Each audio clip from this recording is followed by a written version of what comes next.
Bom pessoal, boa tarde. Meu nome é Jerônimo, depois eu vou me apresentar mais a fundo. E a ideia agora, durante esse período de uma hora, é falar um pouco sobre a administração de sistemas. Primeiramente, gostaria de agradecer a todo mundo. Realmente complicado organizar esse tipo de evento. Participo da organização do Linux aqui em Pelotas faz 3 anos.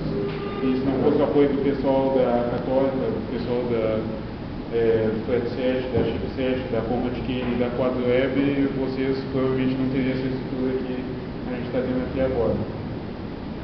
A apresentação no final vou passar o link para poder baixar ela. Ela é distribuída pela Creative Commons.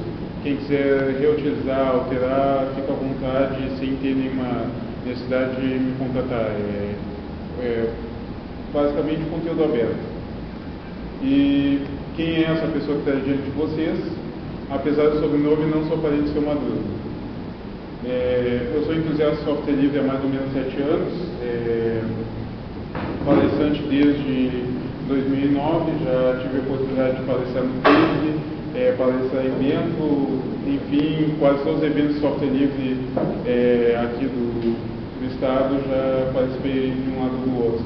Evangelista de software livre, não de religião, gosto de convencer as pessoas que o software livre é útil, é funcional, e por isso eu tento sempre trazer o pessoal do que eu acho correto, que é não tanto essa questão do software proprietário, pensar um pouco em Linux, BSD e tudo mais. E por fim, no tempo livre vou ler que alguma coisa eu tinha que fazer com essa altura.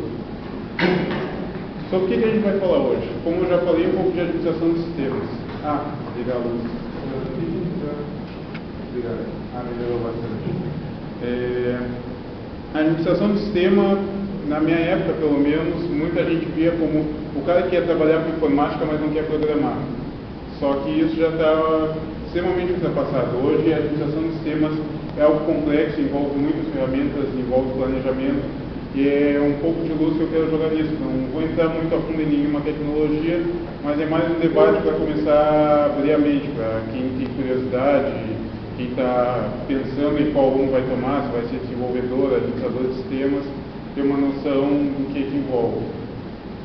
Primeiramente, o que é o tal de sysadmin? Muita gente ainda vê, tem a representação clássica que é o Bastard Operator from Hell, a tradução dele seria o operador bastardo do inferno. Foi uma websérie relativamente popular, para quem é mais antiga na internet, que relatava um cara que era bem escroto e qualquer pessoa que reclamasse de um sistema que ele estava administrando, ele sacaneava. Muita gente ainda tem essa visão, mas acho que não é assim. O administrador de sistemas é um cara que vai prover infraestrutura. Tudo que é serviço que seja a parte, seja internet, rede interna, vai ter que ter alguém para monitorar a qualidade, para verificar como está rodando aquilo. E como esse anúncio demonstra, ele foi colocado no metrô de Chicago, apesar de ter toda essa fama de mal encarado, de malvado do operador de sistemas ou administrador, é o tipo de profissão que tem demanda extremamente alta. Quem for pesquisar entre as áreas de desenvolvimento e administração de sistemas, que engloba não só sistemas, mas banco de dados, redes, segurança, um pouco de forense, é uma das áreas mais requisitadas dentro da informática. Até interessante que ontem, quando eu estava dando uma revisada na palestra, surgiu uma vaga para quem quisesse ser administrador de sistemas em Timor-Leste. Se alguém for um pouquinho aventureiro e tiver uma noção boa de português e inglês, depois até posso passar o contato, mas isso mostra que em qualquer lugar do mundo você vai precisar de um administrador de sistemas para gerenciar a bagunça. E para quebrar um pouco o estigma, o sysadmin moderno é de certa forma um carregador de pelos. Você vai ter que desenvolver várias habilidades. Não é somente dominar uma ou outra ferramenta. Eu sei configurar uma Apache, eu sei configurar o SSH, é algo bem mais complexo. Você vai ter que pensar em termos de escalabilidade, você vai ter que pensar junto com os desenvolvedores. Existe até um termo que está sendo bem buzzword, famoso agora, que é chamado DevOps. Não sei se alguém já ouviu falar, mas é o cara que vai fazer o meio campo entre o desenvolvimento e a administração de sistemas. Por que isso é interessante? Porque é uma pessoa que começa a mesclar essas habilidades que uma pessoa normalmente vai ter para desenvolver com uma noção de como funciona um sistema por trás. Isso começa a ser interessante porque muitas vezes problemas de desenvolvimento é falta de comunicação e compreensão entre esses dois tipos de equipe. Se uma pessoa não souber como funciona o sistema que está rodando em cima do serviço que ele está provendo, vai ficar bem mais difícil de ele resolver algum problema. Mas ao mesmo tempo, por mais que tenha essas diversas habilidades, não quer dizer que tu tem que ser um ninja. É interessante tu ter conhecimento de várias ferramentas, de alguma noção de desenvolvimento, mas acaba que a maioria das pessoas tem como conhecimento uma base, vai ter uma ou duas especializações, alguma coisa onde ele realmente é bom. Tu não precisa ser o melhor em tudo, ser um Chuck Norris da administração de sistemas. É uma questão de buscar a ferramenta certa, como implementar da forma correta, da forma segura e da forma efetiva. Não é nenhuma mágica. Acho que a primeira questão em qualquer sistema que for falar é a questão de segurança. Como diz aí, se até Deus nunca desliga o sistema de segurança deles, não tem por que quem está administrando uma entidade um pouco mais complexa se descuidar disso. Como ter uma noção de segurança?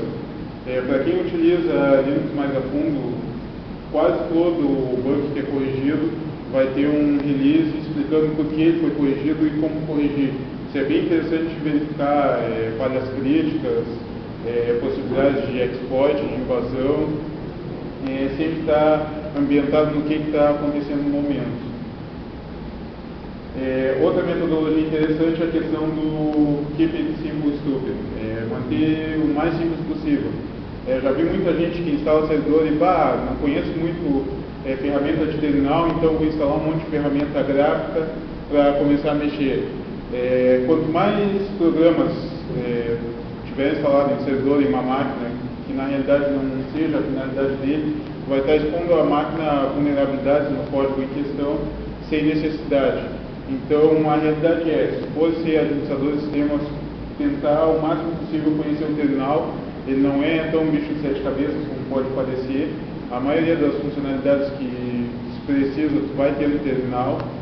Conheço gente que programa, desenvolve quase tudo, só entra no X para alguma coisa específica, mas terminal hoje em dia não tem grandes mistérios.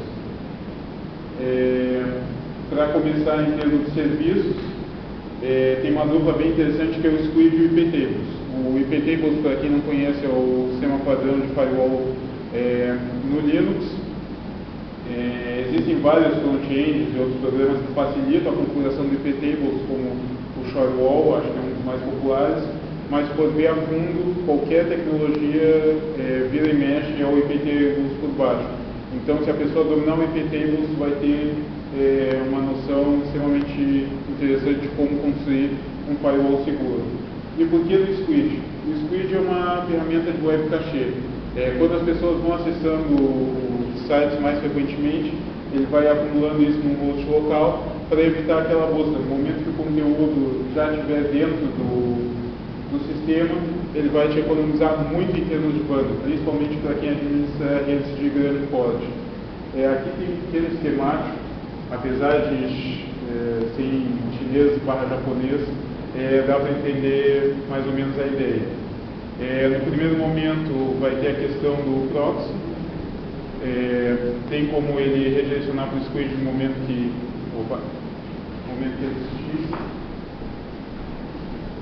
Se já existiu o conteúdo dentro do squid, caso não exista, ele vai redirecionar para fora, e a partir disso todo o tunelamento, tudo que foi para fora não vai ter que passar pelo iptables, vai ter que passar pelo firewall. Com isso vai garantir segurança. Também falando um pouco de segurança, a questão do OpenSSH. Muita gente ainda usa FTP, usa SCP, enfim, protocolos não tão seguros para acessar servidores remotos. Por que do SSH? O SSH vai garantir que tudo que seja trocado entre servidores vai ser criptografado. Muita gente não conhece o famoso ataque Man in the Middle. Man in the Middle é um ataque clássico onde vai ter alguém querendo informações entre a rede que tu está controlando e uma rede exterior. No momento que tu criptografar a informação que tu está enviando, essa pessoa, por mais que ela capture todas as informações que estão sendo repassadas, não vai ter como descobrir exatamente o que foi trocado. Por isso que é importante o OpenSSH. Muita gente ainda usa FTP e eu bato nessa tecla. FTP é algo defasado, na maioria das implementações não tem suporte à criptografia, por isso, se for informações confidenciais, pode estar vulnerável a esse tipo de ataque. Em termos de vírus, muita gente vai argumentar, a gente está falando de software livre, Linux, BSD, não tem vírus. Por mais que não tenha vulnerabilidade implícita, ou 99% dos vírus sejam feitos para a plataforma Microsoft, no momento que tu gerencia um servidor de e-mails, vamos supor, tu não tem motivo para deixar alguém propagar um vírus através de um anexo que eles receberam, que eles estejam encaminhando por um acaso. Em termos de alternativas realmente livres, a única que existe mais funcional é o Clamber, que é um antivírus completamente livre, tem para Windows, tem para Linux, tem para BSD, não é dos mais efetivos, porém para quem tem um lançamento apertado, a princípio ele já garante um pouco de segurança. Existem vários antivírus comerciais para Linux, o Antivir, a Avast, a maioria das empresas está começando a notar que tem esse nicho, mas acaba dessa questão que vai ter que investir numa licença de software. Também, em último caso, quando sempre, normalmente já é um caso de invasão, existe o recurso do app-armor ou SE-Linux. A maioria que já ouviu falar disso, normalmente ouve falar assim, instalei o Ubuntu e a primeira coisa que eu fiz foi desinstalar o app-armor porque ele não deixava eu rodar tal serviço. Tanto o app-armor quanto o SE-Linux, eles tentam, é uma medida de segurança que não vai deixar alguns serviços não cadastrados ou que considere como uma anomalia rodar. E muita gente, por não saber como configurar nenhuma dessas duas ferramentas, acaba simplesmente desabilitando elas. Então acho bem interessante verificar como funcionam essas ferramentas. O app-armor em si é mais comum em distribuições baseadas no Debian, o Ubuntu usa ele por padrão. O SE-Linux é utilizado pelo pessoal da Novell, pessoal do Fedora e Red Hat. E os dois projetos têm funcionalidades extremamente interessantes para, em caso de algum servidor comprometido, evitar que o serviço em si seja modificado. Outra questão que normalmente não é muito bem debatida é essa questão de arquitetura, sistemas diferentes, vai te dar maior segurança. Quanto mais complexa for o teu sistema, não em termos de administração, mas em termos de variedade, a forma heterogênea em si como o sistema se apresenta, mais difícil vai ser para um invasor invadir. Ele não vai saber se é uma vulnerabilidade específica do Debian, não vai ter como saber se é algo do Solaris, se é um Red Hat, se é um Novell. Conforme eu vou mostrar no próximo slide, desde que tu não mostra a informação do que está rodando, tu vai ter uma vantagem sobre o cara que vai estar querendo te atacar, que vai ter que penar muito mais do que só aproveitar um exploit comum. Porém, por mais que tenha, como eu citei, arquitetura diferente, tem que se esconder informações. Nesse site tem um erro clássico, que o cara instalou o Apache, e a partir do Apache dele pode ver qual a versão do Apache está rodando, a versão do OpenSSL, mods, enfim, ele te dá, a única coisa que não deu para ver por ali é o sistema operacional, mas qualquer vulnerabilidade que tenha nessa versão do Perl, na versão do Apache, seja explorável remotamente, provavelmente uma pessoa que veja esse site já vai ter uma noção.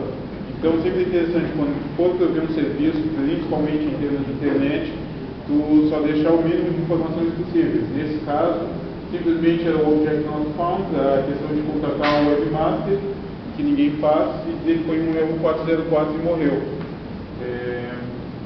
E com isso, tu vai estar provendo serviços de qualidade sem expor o teu servidor. Mais interessante de tudo, vai implementar algum serviço novo, primeira coisa, leia a documentação. Muita gente ainda tem aquele reflexo de, eu vou procurar um tutorial, aquele tutorial me ensina como o serviço vai rodar, e a partir disso eu estou feliz e resolvi o problema. Isso é a maior falácia que existe. Quando tu vai trabalhar com uma ferramenta nova, o interessante é conhecer o mais profundo que seja. Ocasionalmente tem algum detalhe que melhora a performance, tem algum detalhe que melhora a segurança, e tudo isso normalmente está na documentação. Depois eu vou bater um pouquinho mais nessa tecla, mas para quem não conhece o Linux, qualquer programa que tu for instalar, pode usar o comando man e o nome do programa, que ele vai te dar toda a documentação oficial com as funcionalidades, como configurar, a questão de parâmetros, enfim, é o tipo de coisa essencial. E a questão de planejamento, não parar para planejar a estrutura em termos de crescimento, em termos de uso, vai chegar um ponto que vai ter um gargalo por causa disso. Vai começar a crescer, a demanda vai ser muito maior do que o planejado inicialmente, tu não vai ter como expandir de forma fácil, e tu acaba num emaranhado de cabos, em servidor cheio de gambiarra, uma estrutura de rede que não é desejável, infraestrutura física mesmo, e até em termos de software. Então sempre tem que pensar um passo no futuro. Estou implementando isso, beleza, e amanhã, se cresceu a demanda, como eu vou expandir isso? Falando um pouquinho mais de documentação, mas falando um pouquinho mais de ferramentas. Uma das ferramentas mais interessantes que eu conheço para a documentação é o DocCG. O DocCG ele utiliza algumas tags dentro do código, e a partir dessas tags ele processa elas e cria a documentação de forma relativamente automática. Aí a gente vai bater naquela velha tecla de novo. Mas eu utilizo, só não programo, só dou mais suporte, mas enfim, se o DocCG ou outra ferramenta não suplementa todas as suas necessidades, encontre uma forma de documentação. Depois eu vou mostrar mais algumas específicas de rede, mas seja qual for a atividade, se não escrever o que tu fez hoje, no amanhã, no futuro, pode ser que não seja a tua pessoa suportando aquele sistema, pode ser que tenha algum erro, e aí começa toda a novela, aonde está aquela agulha meio de palheiro. Em termos de script, eu tenho a opinião que a maior facilidade, a linguagem mais fácil de se trabalhar é Python. Python, para quem não conhece, é uma linguagem que o desenvolvedor atualmente trabalha no Google, que é do Plano Rosso. É extremamente simples, tem algumas regras, questões de indentação e tudo mais, mas quem tem uma noção básica de inglês ou já programou em outras linguagens não vai ter muita dificuldade de aprender Python. E é bem interessante que Python com diversas bibliotecas, no caso principalmente de sistema operacional, é só questão de usar um import OS System e tu já tem todas as funcionalidades que o teu sistema operacional tem como utilizar dentro do script Python. Então é uma linguagem flexível, rápida e normalmente para automação de tarefas, que acaba sendo algo muito comum para um administrador de sistemas, eu acho uma das melhores linguagens. Outra que está muito em evidência é Ruby. Para quem não conhece Rails, Vinícius já conhece, é um amante da linguagem também. Rails não é só Rails, pode-se usar Ruby sozinho, e Ruby sozinho também tem grandes vantagens para script. Muita gente também utiliza Perl, eu acho um pouquinho mais complicado, mais da antiga, tem que pensar um pouco mais para aprender, a curva de aprendizado é um pouco maior, mas é uma linguagem poderosa. Em poucas linhas pode fazer o que vários trechos de código em outras linguagens não fazem. Agora, sendo um pouquinho mais específico, na questão de inventário, quando você trabalha com uma rede muito grande, provavelmente vai querer exatamente quem está rodando dentro da sua rede, em termos de equipamento, em termos de estrutura.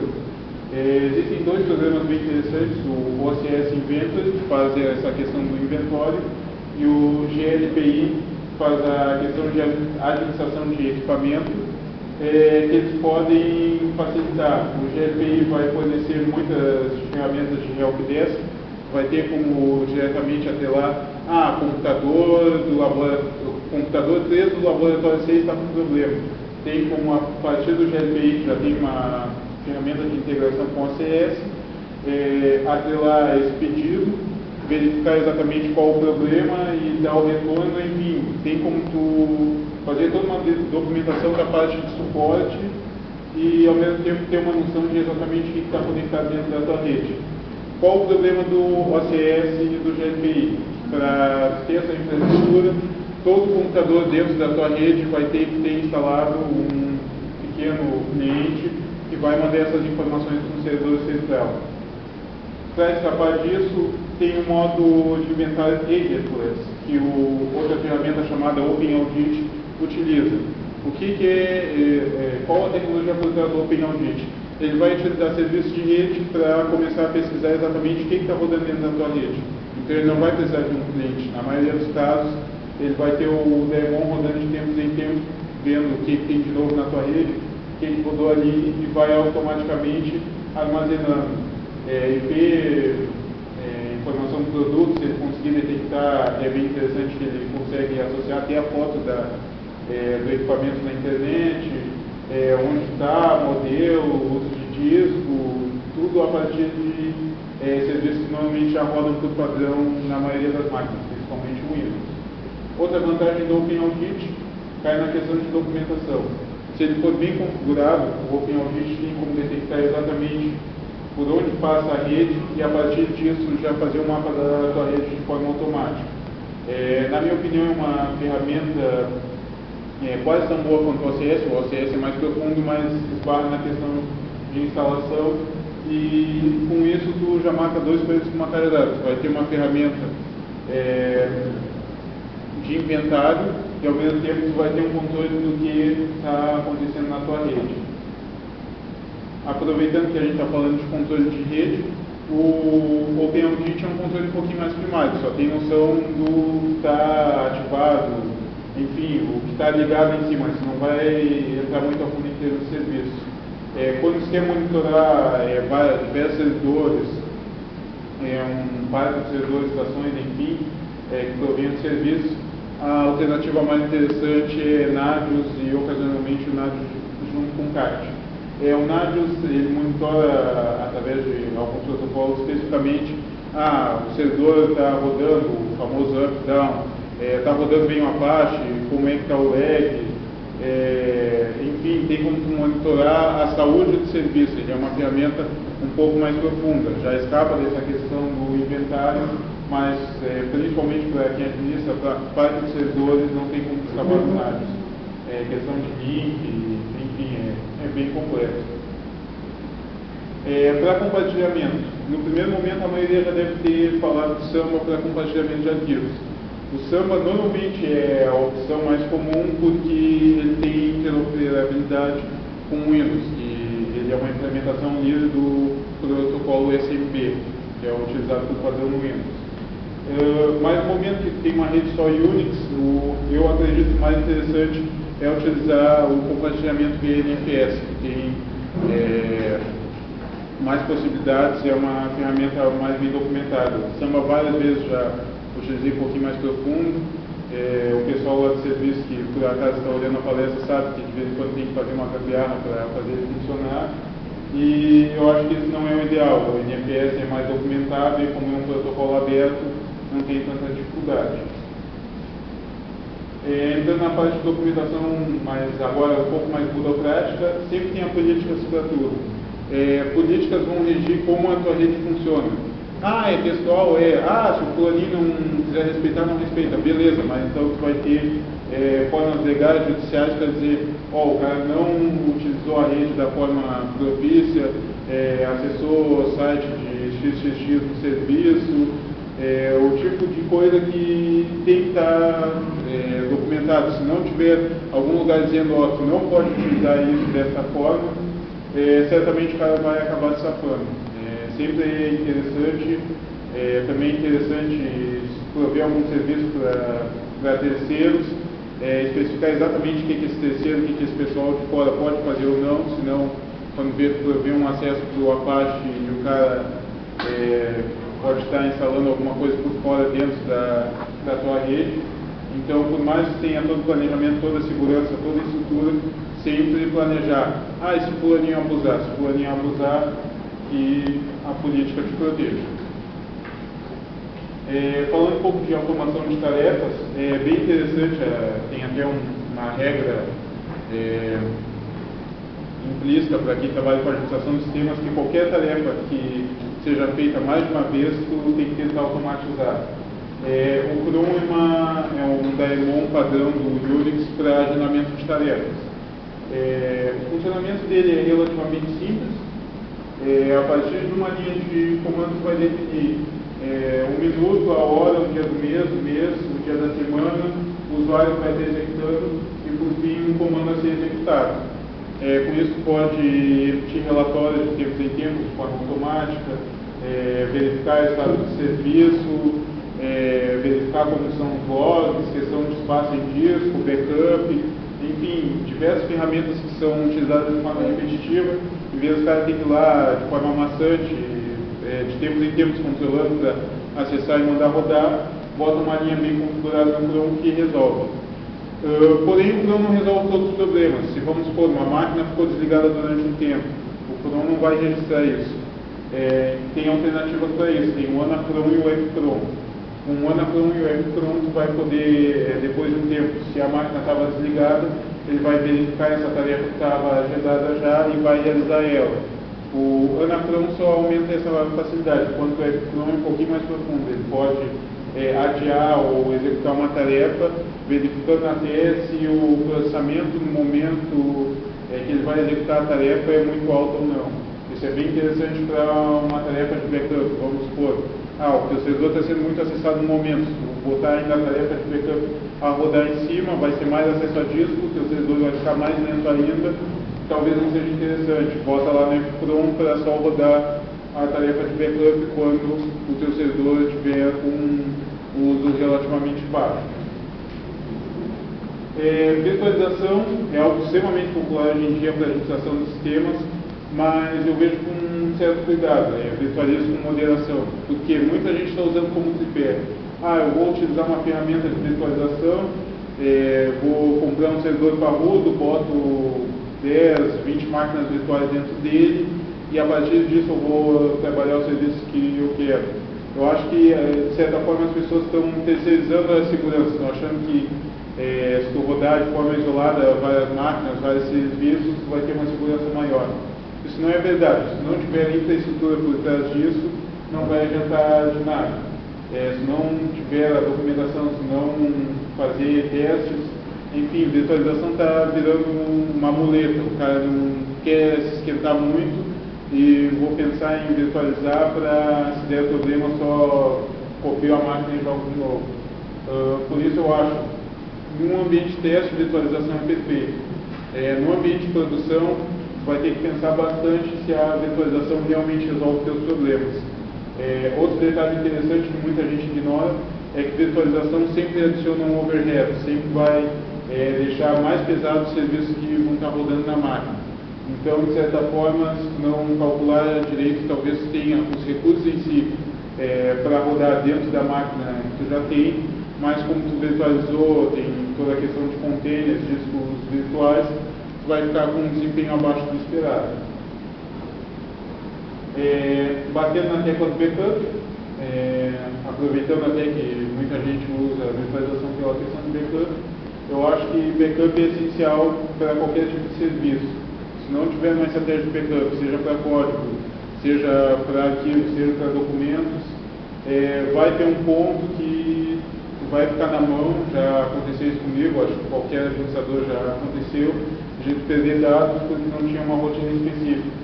Não é aquele negócio, vou comprar um HD externo para fazer backup. Quando pensa a nível de administração de sistemas, já se pensa a nível de storage, de máquinas dedicadas, de robô de backup, algoritmo. Eu cito até o caso mais clássico, o Clonezilla, que é para copiar máquinas inteiras, e o Backlog, que para quem conhece, ele tem poder, tem a facilidade de poder copiar, desde que a configuração seja bem feita, diversas partes de diversas máquinas. Enfim, se tem um serviço rodando uma máquina, copia só o que está relativo ao serviço. E com isso tem que ter todo um planejamento. E ao mesmo tempo tem que ter o planejamento do backup, tem que ter o planejamento no momento da falha. Se falhar o backup, se acontecer algum problema, o que vai fazer, como restaurar, tudo isso tem que estar planejado e descrito. Aproveitando para falar um pouquinho de RAID, RAID não é backup, nem o RAID Mata-Insect, nem o RAID clássico. RAID vai ser redundância. RAID, para quem não conhece, é a associação de diversos discos, onde eles vão ter o mesmo conteúdo, ou em caso de RAID 0, tu vai ter o famoso RAID stripping, onde tu vai ter dois discos dividindo o conteúdo para aumentar o desempenho. O que acontece? Muita gente utiliza dois discos no clássico RAID 1, que é a associação de dois discos, onde o sistema operacional é um só, para manter dados como se tivesse uma cópia. Só que qual é o detalhe? No momento que alterar um disco, o outro vai ter que replicar essa alteração. Ou seja, se alguém invadir o teu sistema e por acaso ele tiver em RAID e tu achar que RAID é backup, o cara vai alterar um disco, alterou no sistema, se não tiver um backup de verdade, já era. Redundância, para quem não sabe, é a capacidade de, se algum componente falhar, ter tolerância a falhas. No caso do RAID, se um disco realmente pifar, a controladora vai detectar e vai repassar para funcionar somente um disco, no caso do RAID 1. E isso é interessante para ter estabilidade e ter confiabilidade no teu servidor ou máquina, enfim. Se o backup falhar, sempre é interessante ter uma alternativa. Das alternativas abertas que eu conheço, tem o Scalpel, XTgrep, e acredito que a mais fácil de utilizar, que é o TSDisk e o PhotoRec, que é do mesmo pessoal da CG Security. O que é que esses programas fazem? Na realidade, quando qualquer informação é apagada, deletada dentro de um HD, simplesmente é deletado os ponteiros em si, o atalho que indica onde estaria o conteúdo. O conteúdo, a não ser que explicite isso, ele não vai ser deletado. O PhotoRec é um algoritmo que ele vai verificar cabeçalho de arquivo, espaço vazio, e vai tentar ir costurando arquivos perdidos. Então, ocasionalmente acontece, aquele cara que foi lá e...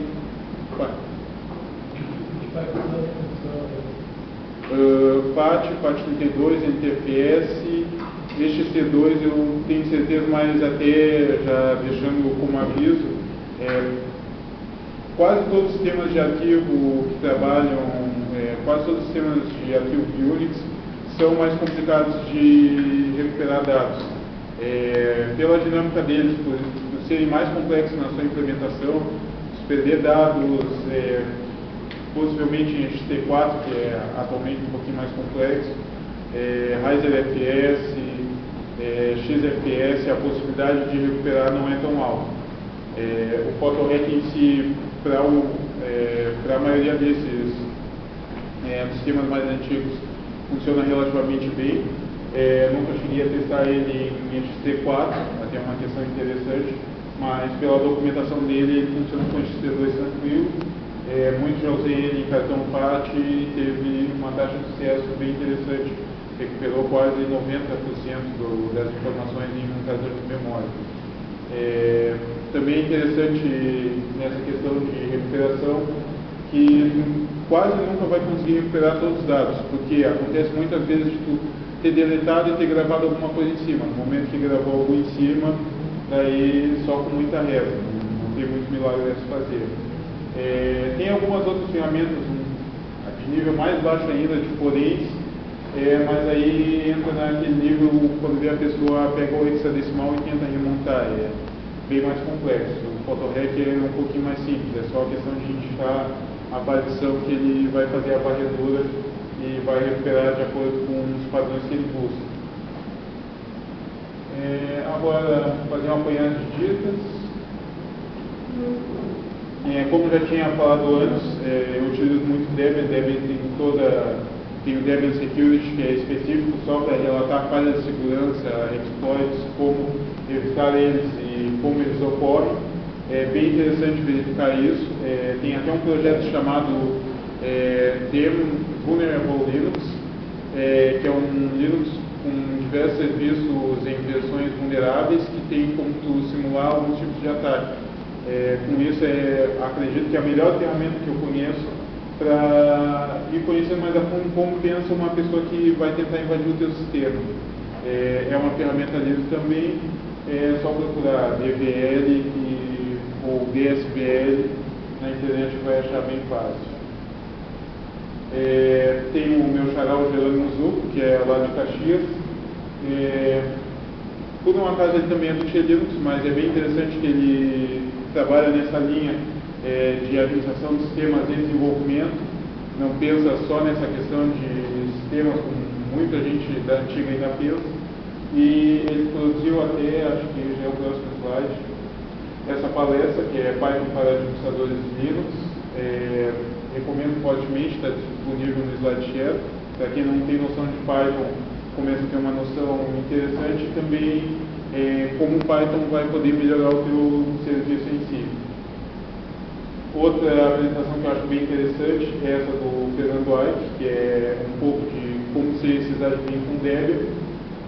O Debian em si é muito bem documentado, tem toda essa equipe de segurança por trás, e dentro das distribuições Linux eu acredito que seja uma das mais seguras, por isso para quem vai trabalhar com a administração do sistema é uma boa base para se conhecer. Por fim, o clássico Read the Fucking Manual, ou seja, leia a portaria do manual.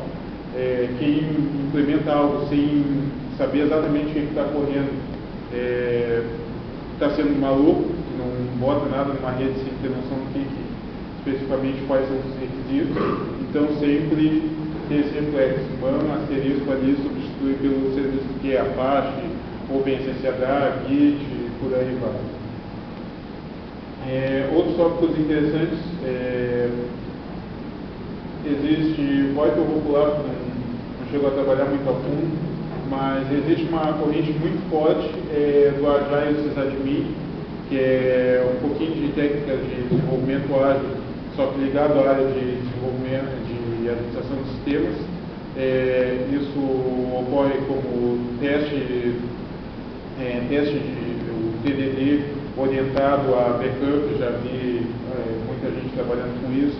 A própria questão do DevOps, que vai ser um administrador de sistemas, mais ligado ao pessoal do desenvolvimento, também cai nisso, e eu acho que a tendência é essa: o cara que vai administrar sistemas vai ter que compreender cada vez mais o que está rolando por trás.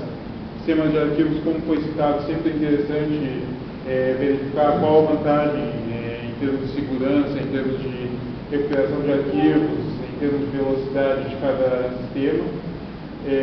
Hardening de sistemas, melhorar a segurança através de patches no kernel, patches em aplicativos. Kernel tuning, otimização do desempenho do kernel, verificando quais aplicações que tu utiliza mais, otimizando o acesso para elas. Automação de tarefas, foi aquela técnica que eu já bati, de utilizar Chrome, evitar a repetição manual. Já tem vários aplicativos, até no caso do Nagios, já tem cliente para Android para verificar de forma otimizada a tua rede, e eu acho que isso vai ter cada vez mais, se for ver, terminal para Android, a administração remota, está cada vez mais popular, é algo extremamente interessante de correr atrás. Heartbeat é a questão de, se um sistema cair, o outro assumir de forma contínua, no pulso do coração, literalmente. Escalabilidade é aquela questão que eu já bati um pouco. Se algo não tiver uma possibilidade de ser aumentado no futuro, tem que repensar como ele vai ser aplicado. CDAlp, para quem vai trabalhar com Shell, são ferramentas indiscutíveis, principalmente para limpar tentativas de invasões pelos logs afim. Auditorias, porque por mais que tenha todas as medidas de segurança, também tem que verificar, de certa forma, invasiva, tentar tu mesmo ver se não tem algum exploit, não só seguir o que manda a documentação. E alternativas do Apache, até tem uma palestra do Gustavo Tchel hoje que vai falar do Nginx, que é um dos servidores web alternativo ao Apache, que tem várias qualidades, para quem não conhece, é utilizado até pelo YouTube. Enfim, todas as referências de imagens que eu utilizei na apresentação. Contato, Aí está o meu Twitter, e-mail, o site está em reconstrução meio em ritmo de Copa do Mundo, então só ano que vem. Qualquer dúvida também atenuar pelo pessoal que tinha Linux. E essa apresentação já está disponível no meu SlideShare, slideshare.net/Madruga. E finalmente, não sei se tem ainda agradecimentos ao PEL, que é a empresa que eu trabalho hoje, a PUC, que o Lúcio Vinícius aí está representando o pessoal também, que eu já trabalhei lá. O pessoal de Linux foi onde eu comecei a conhecer mais o software livre, o projeto GNU, que sem ele não ia ter o Linux, e o OSC Livre, que é um grupo que eu também faço parte lá de Santa Catarina. E finalmente perguntas. Alguém tem alguma pergunta?